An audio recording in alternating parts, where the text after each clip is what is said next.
Deuteronomio 6:4.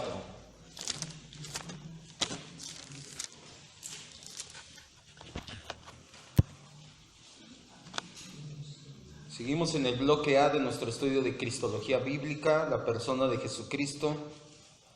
Estamos en el tema 16, herejías cristológicas, parte 2. Deuteronomio 6:4. Conocido en el pueblo hebreo como el Shema, haciendo alusión que Dios es uno. Oye Israel, Jehová nuestro Dios, Jehová uno es. Vamos a orar. Padre maravilloso, te damos gracias. Espíritu Santo, tú tienes el tiempo y las sazones, tú tienes el cronos y el kairos, todo te pertenece, Señor. Te rogamos que ambos se alineen, que ambos sean buenos, Señor, para que la palabra llegue como debe de ser a nuestro corazón y produzca fruto. Queremos conocerte cada día más, Señor, y conocer los errores a través de la historia que ha habido de tu persona. También es una manera de conocerte, una manera de no errar, de no cometer las mismas equivocaciones que algunos han cometido en el pasado. Si nosotros no lo hacemos, no es porque somos mejores, sino porque tu gracia es maravillosa para con nosotros. Te bendecimos y te adoramos en el nombre de Jesucristo. Amén, Dios. La clase pasada comenzamos a estudiar las primeras herejías cristológicas. Estas herejías surgieron desde los inicios mismos de la iglesia cristiana. Le comentaba que aún en vida el apóstol Juan se dio a la tarea de escribir en contra de las herejías en su evangelio y sus cartas. Si usted lee los 4 evangelios, Mateo nos habla de Jesús como rey, Marcos nos habla de Jesús como siervo, Lucas nos habla de Jesús como hombre, Juan nos habla de Jesús como Dios. ¿Por qué escribió su evangelio mostrándonos que Jesús es Dios? Porque ya había muchas herejías cristológicas. Al igual sus cartas, en sus cartas lo vimos la semana pasada, primera de Juan 4, 2 al 4, donde dice: aquel que no confiesa que Jesucristo ha venido en carne y en sangre, este no es de Dios y tiene el espíritu del anticristo. El apóstol Juan ya se daba a la tarea de refutar las herejías que salieron desde los inicios de la iglesia misma. Las herejías en cuanto a la persona de nuestro Señor Jesucristo se dan prácticamente por desconocer o no entender a fondo doctrinas importantes, doctrinas como la unión hipostática, doctrinas como el autodespojo de Cristo y doctrinas como la encarnación de Cristo. Cuando se desconoce este tipo de doctrinas es que se comienzan a generar equivocaciones que, aunque pueden llegar a ser muy sinceras, como vamos a ver el día de hoy, una equivocación muy sincera no deja de ser maligna.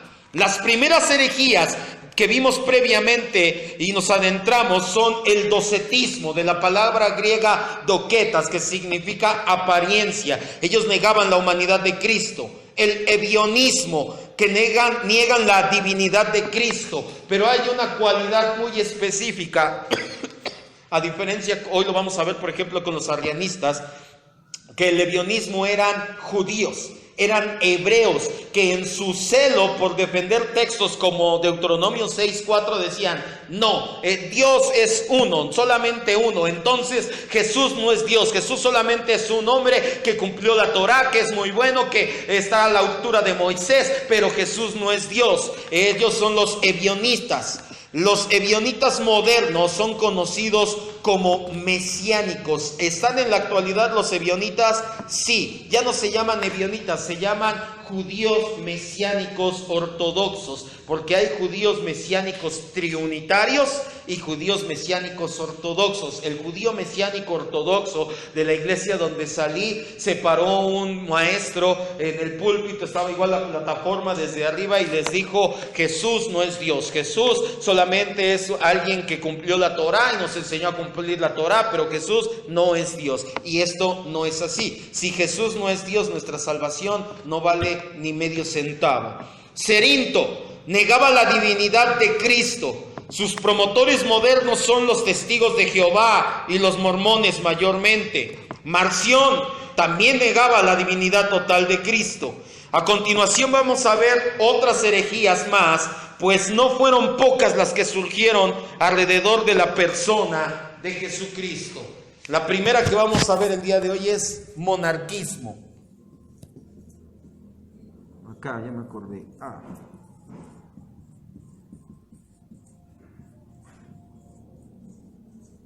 Monarquismo. El monarquismo se da durante el siglo III. Fue en el siglo III que surgió esta herejía. La palabra monarca significa un solo mandador o un solo rey, un solo que reina, uno solo. El monarquismo trataba de enfatizar la unidad de Dios, por eso vimos Deuteronomio 6:4, frente a la Trinidad. En sus esfuerzos por conciliar que Dios era uno, cayeron en graves errores. El monarquismo cayó en 2 errores. El adopcionismo y el modalismo. Los monarquistas decían que había solamente un rey, que solamente es un Dios. Para conciliar la Trinidad con lo que ellos veían, con lo que ellos promovían, cayeron en 2 herejías, adopcionismo y modalismo. El adopcionismo alega que solo hay un Dios con personalidad, esto es el Padre, que el Verbo y el Espíritu Santo son atributos de Dios, que el Jesús humano recibió al Verbo como un atributo. El levionismo y otras corrientes que vimos la semana pasada dicen que el Verbo estaba en el cielo, que Jesús estaba en la tierra y que se fusionaron en el bautismo. Aquí no, aquí el Verbo dicen que nada más es un atributo de Dios, que no es Dios, que también lo recibió Jesús humano en el bautismo, que recibió el poder del Espíritu para hacer milagro. En cierto modo Jesús fue adoptado por la divinidad, pero no fue 100% divino. Por eso se llama adopcionismo, porque el Jesús humano fue adoptado por la divinidad aquí en el tiempo, y a partir de aquí en el tiempo empezó o llegó a ser divino, pero no 100% divino. De hecho, esto es una contradicción, porque para que sea divinidad tiene que ser eterno, y si Jesús no es desde la eternidad y hasta la eternidad, simple y sencillamente no puede ser divino. La segunda,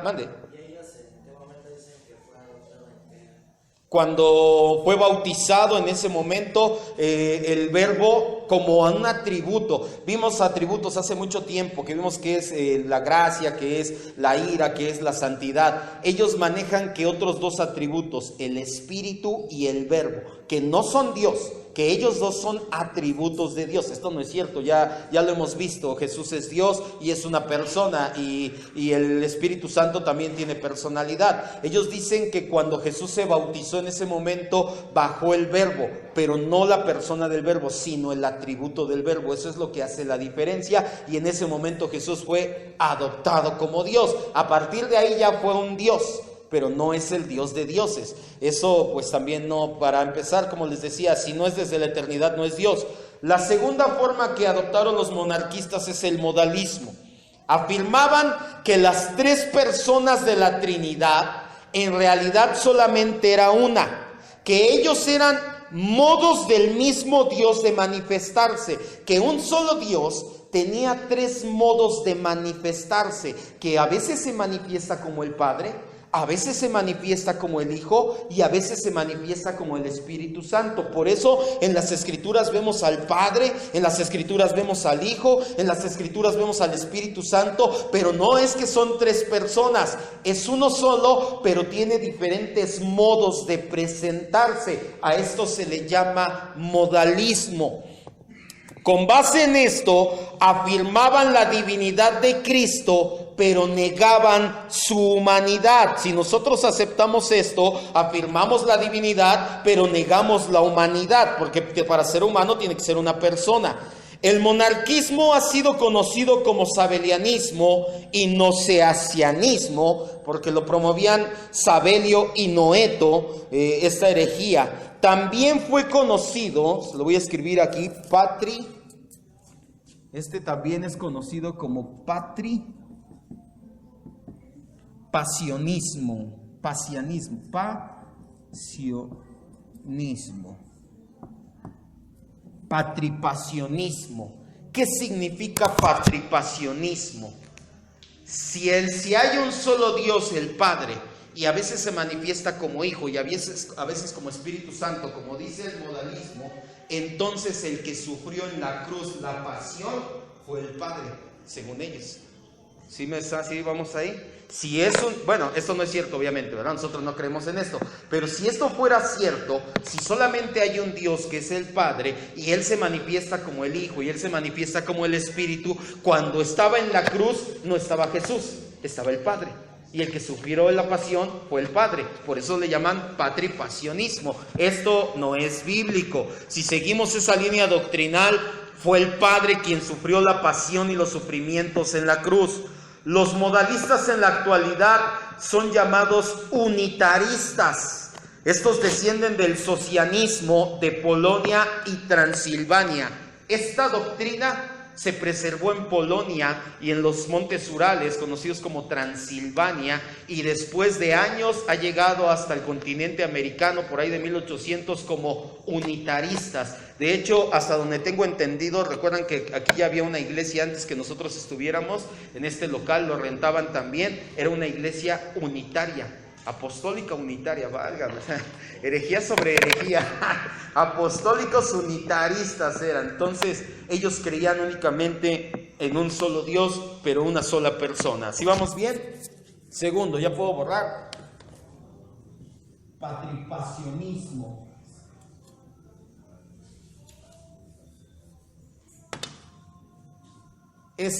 Arrianismo. Este fue tremendo.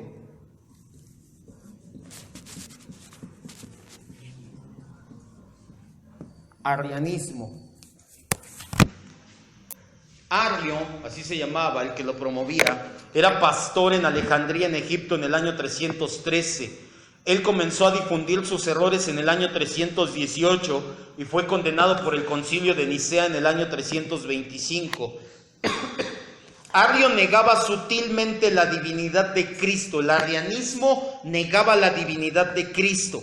Afirmaba que el verbo que se unió a la carne humana no era igual por completo al Padre, sino que era el primero y más grande de los seres creados y que por medio de él creó Dios todos los demás seres. ¿Se acuerdan que esto viene de la mitología griega y se llama demiurgo? Que Dios creó otros seres inferiores y que esos seres inferiores espirituales crearon el mundo maligno. El arrianismo era demiurgo disfrazado. Apelaba a citas como Deuteronomio 6:4, ya lo leímos. Vamos a Proverbios 8:22.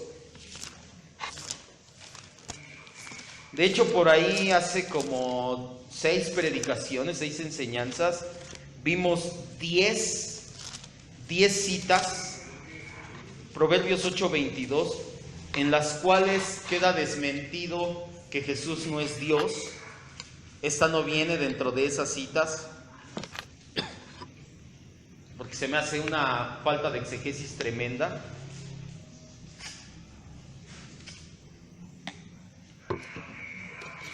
Proverbios 8:22. Jehová me poseía en el principio, ya de antiguo, antes de sus obras. ¿Quién habla aquí? La sabiduría. Pero ahora, ponga mucha atención. ¿Cristo es la sabiduría encarnada? ¿Cristo es el verbo, la sabiduría de Dios encarnada? Sí.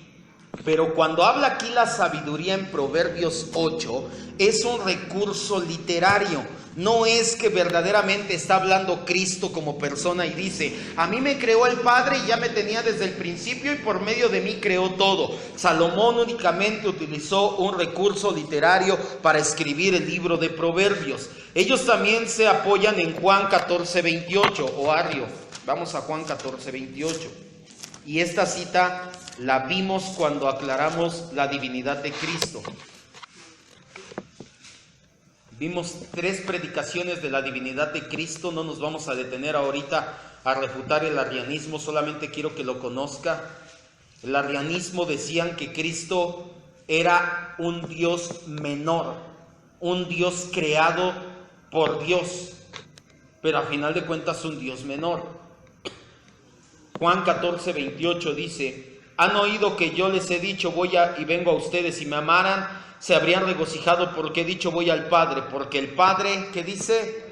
Es mayor que yo. ¿Se acuerdan que vimos el orden económico de la Trinidad? Que nada tiene que ver con que sea mayor Dios. No es más Dios el Padre, menos Dios el Hijo y menos Dios el Espíritu Santo. Nada más porque el Hijo reconoce la autoridad del Padre no significa que es menos Dios. Significa que en la Trinidad hay orden. Los días domingos, cuando estemos estudiando ahora el discipulado, la familia cimentada en Cristo, el orden que Dios establece en la familia es un reflejo del orden que hay en la Trinidad. No significa que los hombres somos mejores seres humanos que las mujeres. Si el hombre es cabeza, es porque Dios dijo, va a haber un orden. La misma Trinidad lleva un orden: Padre, Hijo y Espíritu Santo. ¿El Hijo es menos Dios que el Padre? ¿El Espíritu Santo es menos Dios que los otros, que el Padre y el Hijo? No, pero llevan un orden. A eso se refiere Juan 14:28. Arrio además negaba la naturaleza humana de Jesucristo. Afirmaba que el Verbo se había unido a un cuerpo humano, había sustituido su alma racional, pues decía que 2 almas no pueden estar en una sola persona. Ignoraba la unión hipostática, obviamente. Sus ideas heréticas fueron refutadas por el gigante de la fe Atanasio, quien defendió la eternidad y deidad de Cristo. Afirmaba que si el Hijo de Dios no es divino al 100%, nuestra salvación no sería completa. Arrio fue depuesto de la iglesia de Alejandría en el 321, pero su influencia era enorme. Arrio tenía amigos poderosos y mucha influencia. Atanasio fue desterrado por oponerse a él, pero en el año 325 el emperador Constantino convocó al concilio de Nicea y dejó como herencia el credo niceano, en donde se refuta y dice: creemos en el Hijo de la misma esencia del Padre, unigénito del Padre, Dios verdadero de Dios verdadero. Arrio es el mejor ejemplo, quiero que me vea y ponga mucha atención, histórico-doctrinal, de que las buenas intenciones y el buen corazón no son la base para hacer teología. La base para hacer teología es la palabra de Dios. ¿Por qué Arrio decía que Jesús no era Dios y que Dios lo tomó? Era también algo así como adopcionismo, como hijo, y que lo hizo divino después. ¿Por qué Arrio decía eso? Porque Arrio tenía buenos sentimientos, ya se lo había dicho esto hace tiempo, y él quería que todos llegáramos a ser como Jesús. Y él decía, mira, Jesús era un hombre normal como tú y como yo, pero el Verbo vino a él y empezó a hacer toda su teología para que la gente se acercara más a Cristo, para que la gente tuviera ánimo de seguir a Cristo, de no desmayar. Si Cristo lo logró, yo también puedo y tú también puedes. Vamos a echarle ganas, Cristo es nuestro mejor ejemplo. Se oye muy bonito, pero es muy herético el quererle quitar divinidad a Cristo, nada más por quererlo presentar como alguien que puedes alcanzar como un buen ejemplo. Aunque tenga un buen corazón, deja de ser una gran herejía. El arrianismo se propagó por todo el imperio romano, al grado de que la mayoría de las iglesias en el imperio eran arrianas. El cristianismo ortodoxo estuvo así de desaparecer por una persona que tenía buenas intenciones. ¿Le suena familiar a lo que estamos viviendo hoy en día? Estamos a nada de que el cristianismo ortodoxo, se enojan porque John MacArthur dice que los latinoamericanos no conocemos el evangelio, pero deberían de venirse a meter a las iglesias que hay y de darse cuenta que el latinoamericano y en general en el mundo entero no se conoce el evangelio de Jesucristo. Estamos a nada de que desaparezca, pero Dios siempre guarda a su remanente escogido. Inciso C, el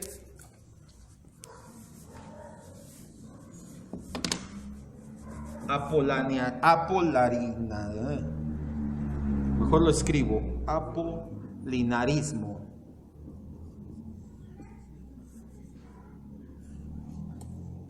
El apolinarismo. Apolinar de la Odisea.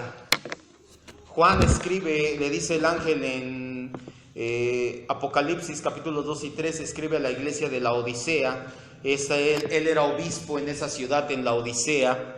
Apolinar defendía contra los arrianos la divinidad de Cristo. Apolinar se paró contra Arrio y defendía la divinidad de Cristo, pero lo hacía apoyándose en la filosofía platónica. Dijo que Jesucristo, el Logos divino, tomó la parte del espíritu humano. Así, Cristo es completamente divino, pero no completamente humano.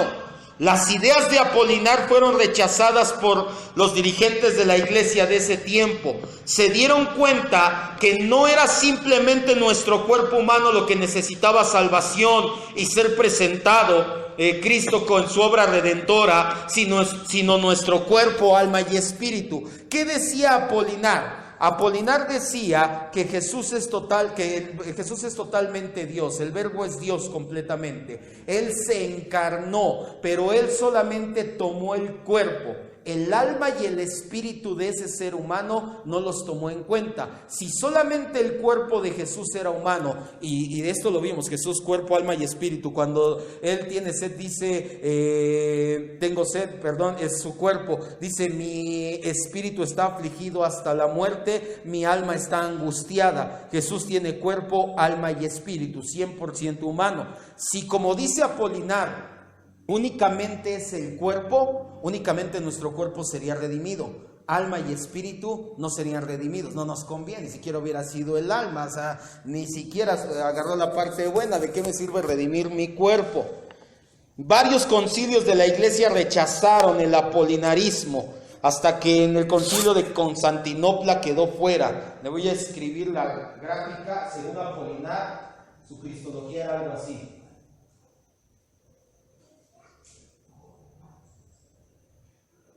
Y decía que era la persona humana.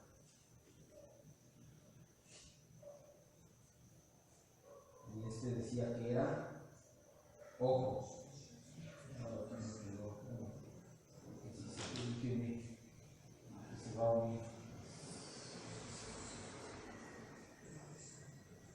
Que se unen ahí, que esta era la naturaleza divina.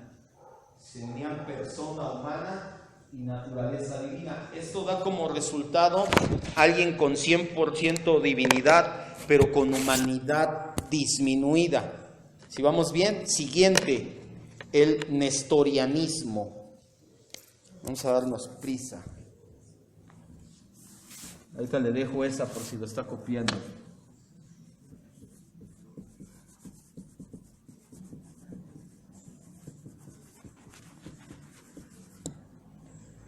Esta herejía dice que hay dos personas distintas y separadas en Cristo, una persona humana y una persona divina. Fue promovida por Nestorio, un predicador popular en Antioquía en el año 428.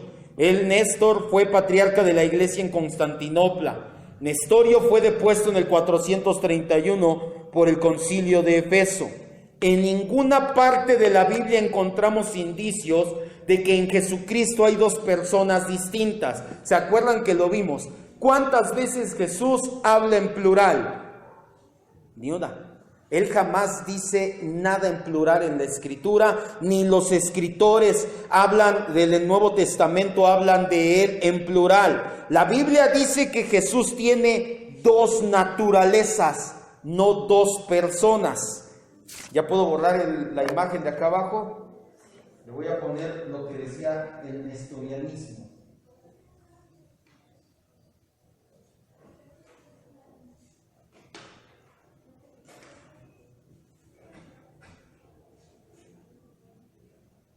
La persona humana, la persona divina,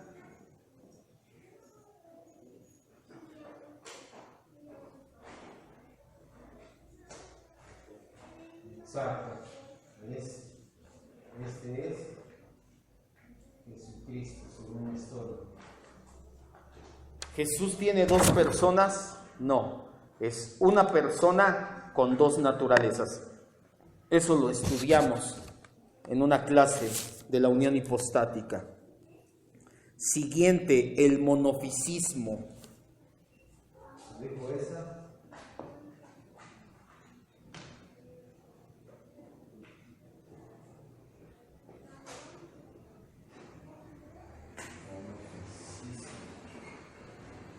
El monofisismo,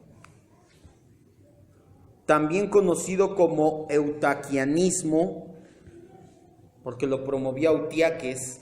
Monofisismo viene de la palabra griega monos, que significa uno, y physis, que significa naturaleza. Era promovido por Eutiaques, de ahí el nombre eutaquianismo. Defendía a tal grado la naturaleza humana de Cristo frente a los nestorianos que terminó siendo absorbida por la naturaleza divina.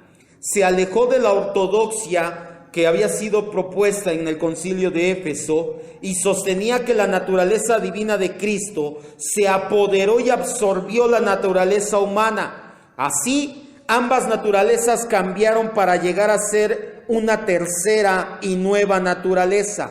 Una analogía que utilizaba Eutiaques era que si tú tenías un vaso de agua y vaciabas un poco de tinta en el agua dejaba de ser pura. No era tinta, no era agua, era una nueva naturaleza. ¿Se acuerdan que vimos cuando hablamos de la unión hipostática que no hay ninguna analogía posible para hablar de la unión hipostática? ¿Se acuerdan que hablamos de las aleaciones? Si tú tomas cobre y tomas estaño y los fundes, sale bronce, pero es una nueva naturaleza. No es así con Cristo.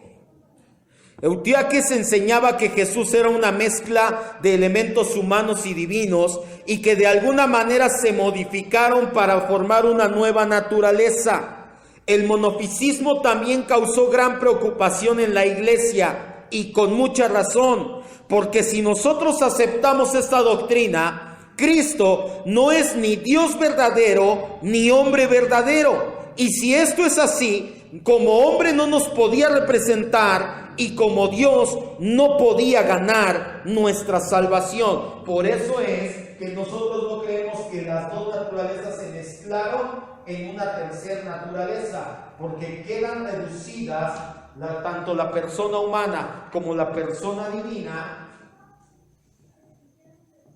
y no tenemos salvación.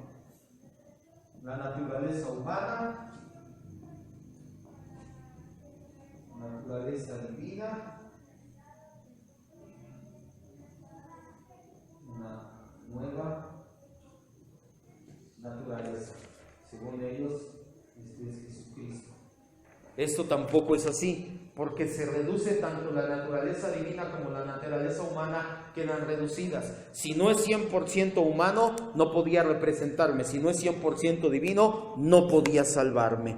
Entonces, nosotros creemos en eso tampoco. Inciso E, el concilio de Calcedonia. Ya con este acabamos. De hecho, este F.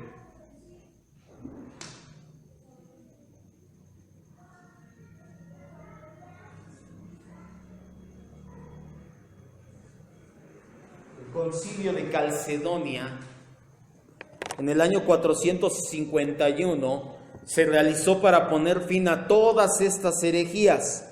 Dio como resultado el credo calcedonio, que ya anteriormente mencionamos, donde habla Dios verdadero de Dios verdadero, humanidad completa, etcétera, etcétera. Si usted quiere leer el credo calcedonio, lo voy a poner en mi blog, ahí lo puede ver. Ya voy a borrar aquí. ¿Ya puedo borrar esto?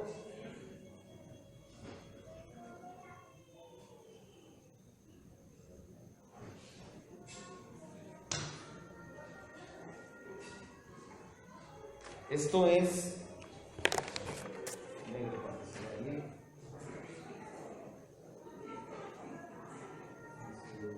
Padre, el Espíritu Santo, este es el Hijo, esto es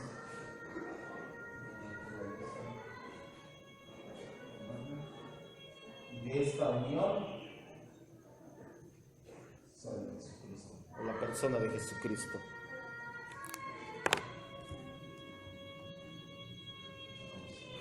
Sigamos bien, no me regrese. Ya por último, traigo un cuadro por si lo quiere copiar. Si me ayudan a pegarlo.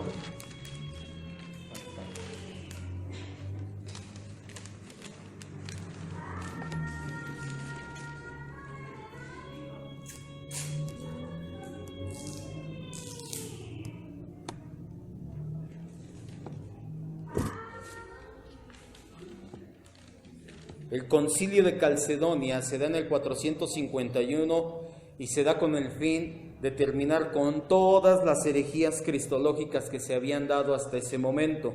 El siguiente cuadro es un cuadro comparativo de las herejías cristológicas a través del tiempo.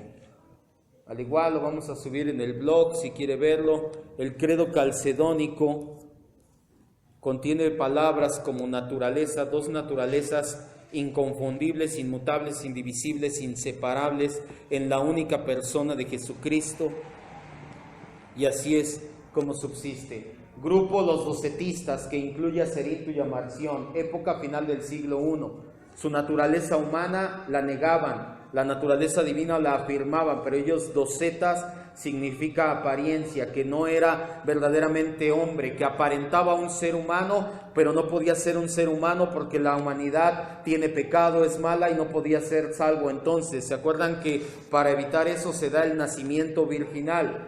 La objeción la presentó el apóstol Juan. Los ebionistas en el siglo II afirmaban su naturaleza humana, pero negaban su naturaleza divina. Contra ellos escribió Irineo. El arrianista en el siglo IV afirmaba la naturaleza humana, pero reducía, no negaba que fuera Dios, pero lo reducía. Se objetó en el concilio de Nicea. Los nestorianos en el siglo V afirmaban la naturaleza humana y divina, pero decían que había dos personas. Esto tampoco es cierto, no hay dos personas, solamente hay una. El monofisista en el siglo V reducía las dos naturalezas, la humana y la divina, y decía que había una naturaleza mixta en Jesucristo. También el concilio de Calcedonia. La ortodoxia, lo que es correcto, que se ha predicado desde el inicio. La naturaleza humana es perfecta, perfectamente humano. La naturaleza divina es total y completamente Dios. ¿Por qué es necesario que sea un ser humano? Porque así me representa y me sustituye en la cruz del Calvario. ¿Por qué es necesario que sea divino? Porque no cualquier sangre podía pagar, tenía que ser una sangre de un ser perfecto en divinidad, como es nuestro Señor Jesucristo. Se definió y nosotros nos adherimos al concilio o al credo calcedónico desde el 451 después de Cristo. ¿Dudas hasta aquí? Ahora sí fue clase, ahora sí no fue tanto como otras veces, ahora sí fue más clase en sí. ¿No hay dudas? Vamos a orar entonces. Ahí les dejo la chacharita esa pegada, no hay ningún problema. O si alguien se la quiere llevar, nada más espérense que la copien los demás. Vamos a orar entonces, cierra sus ojos. Si no hay dudas, vamos a orar. Padre, tú nos das el entendimiento para asimilar estas verdades. No queremos caer en ninguna herejía, Señor, de pensar que hay dos personas en ti, de que tu naturaleza humana y divina se mezclaron, de que nunca has sido Dios por la eternidad, sino que llegaste a serlo en el tiempo, ni ninguna otra herejía. Nosotros nos apegamos a lo que se ha predicado desde el inicio, que en la única persona de Jesucristo habitan indivisible, inconfundiblemente la naturaleza humana y naturaleza divina, y esto desde la encarnación y hasta la eternidad para nuestro bien y salvación perfecta. Ha sido un ser humano y para efectuar nuestra salvación, pues como Dios no puedes morir, por eso el pasionismo es incorrecto, Dios no puede morir. Por eso es que tomaste forma humana, pero esa naturaleza divina es lo que hizo perfecto tu sacrificio, que nosotros no podíamos ofrecer un sacrificio ni por nuestros propios pecados, cuanto y más por los de mi prójimo. Por eso es que necesitaba ser divino. Hoy lo entendemos a la perfección y más que un conocimiento en nuestra cabeza, queremos que haya un agradecimiento eterno. por haber hecho las cosas tan perfectas. A pesar de que aún no lo terminamos de asimilar y de comprender, no deja de ser una verdad doctrinal fundamental y no dejamos de agradecerlo, porque por medio de ello es que hoy podemos estar en tu casa, hoy podemos estar en tu presencia, y el día que partamos de este lugar o vengas por tu iglesia, sabemos que estaremos en la eternidad contigo, no por nuestras obras, sino por los méritos